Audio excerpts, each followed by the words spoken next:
let's go back a little bit when you did start, when you said you came upon the calisthenics.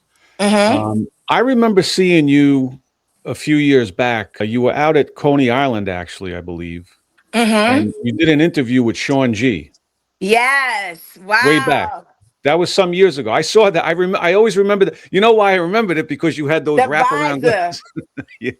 But anyway, so I don't remember.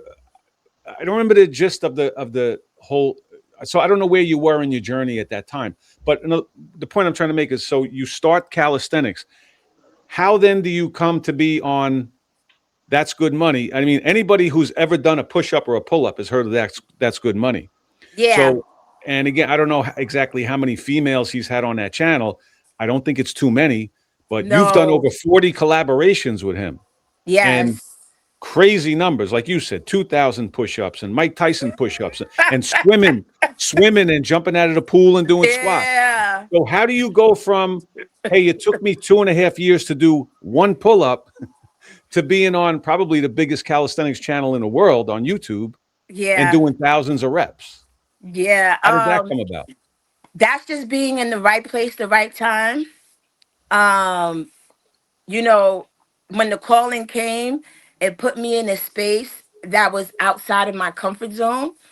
So I really happy, like I said, I met That's Good Money by chance, and I was actually collabing with Bam, who now goes by Goku, and it was Bam, it was Golden Arms. I think Rip was in the building, and we were all just recording at the Grit. So there was like a set that I was doing for Bam, and I think he did it live.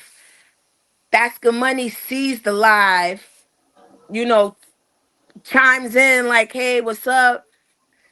Then I guess gets in contact with, I believe, Rip, like, "Hey, where you guys at?" They're like, "Oh, you should come.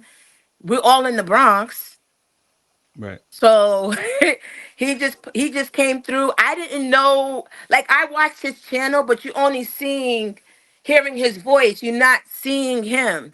Right. Mm-hmm. And I remember Bam saying like, "Oh," I'm like, "Who?" I'm like, "Who's this guy?" He was like, "Oh," he was like, "That's Good Money." I'm like, "That's Good Money?" He's like, "Yeah." I was like, "Oh, okay." And I just I just did my thing. I was working out on doing some weighted pull-ups. And he came up to me. He was like, "You got 5,100 for me?" I was like, "No."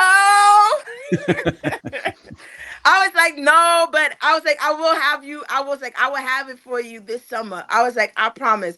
I was like, "I'm new to this," because I started with the comps.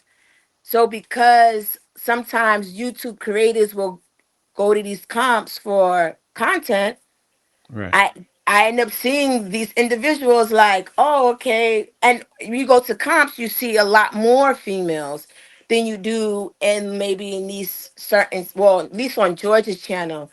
But the time that I had met George, there were no females on that channel. And when I'm thinking about a path of going down, I don't want to take the path less traveled. I want to be the trailblazer. I want to Right. go in the midst of the forest and dig my way out.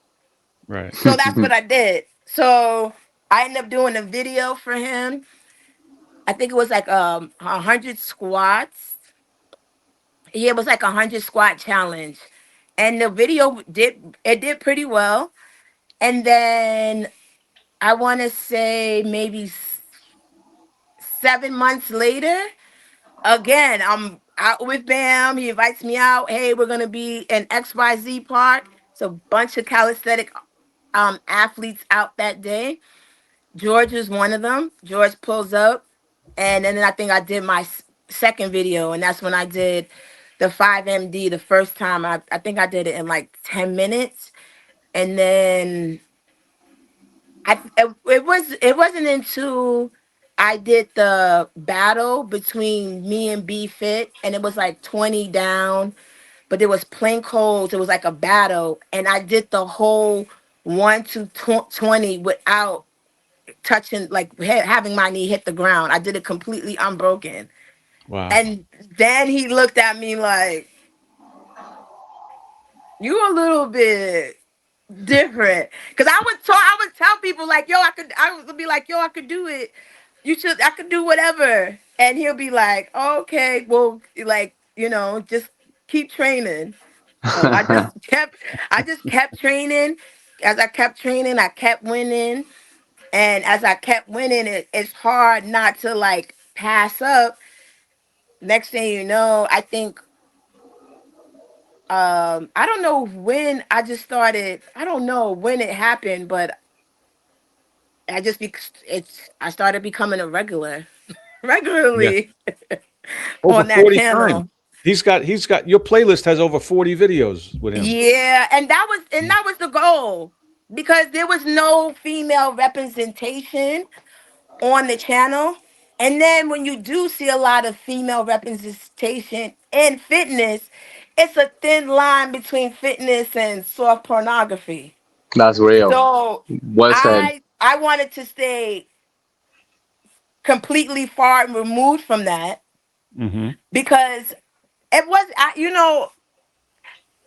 like you said, like in the beginning, like, oh, what inspired me to get into this? A lot of people, it's for weight gain. I didn't never had an issue with weight gain or being shaped a certain way. So me Hmm. starting it was really solely for myself, for my mind, my body, and soul. Just answering the phone. I didn't know why God said, "Hey, go to that basement, do what Shredder did." and, this is how we're gonna do it. Cause Man. I'm trying to bring everybody. I'm like, yeah, let's do this. Let's create this. Even those guys you see me on YouTube, I was constantly giving them ideas of creativity on what to like, how to go about their next video, this, that, and the third. But the algorithm is a little slutty. Yeah, yeah. And a little degrading can go a long way in your numbers. I'm not in all aspects, but we see it. And sometimes it becomes redundant, like, oh, you're doing your lower body again, Right. again. And when you see these people in person, you would walk right past them. When people see me in person, they do not walk past me. They let me know, like, I know who you are. I've been watching your videos. You're an inspiration. Keep doing what you're doing. Blah, blah, blah, blah, blah. Like, they get very nervous. Their hairs be standing up. I don't know what it is. I just be like, You got a big presence. You really do. Even me from getting to know you right here to the camera. That's pretty cool. That's thank good to hear you. you talk because, like you said, you only work. Yes. Yeah, your videos like I'm like Yeah. there was not a video of you ever talking or saying much. So that's really cool to hear you.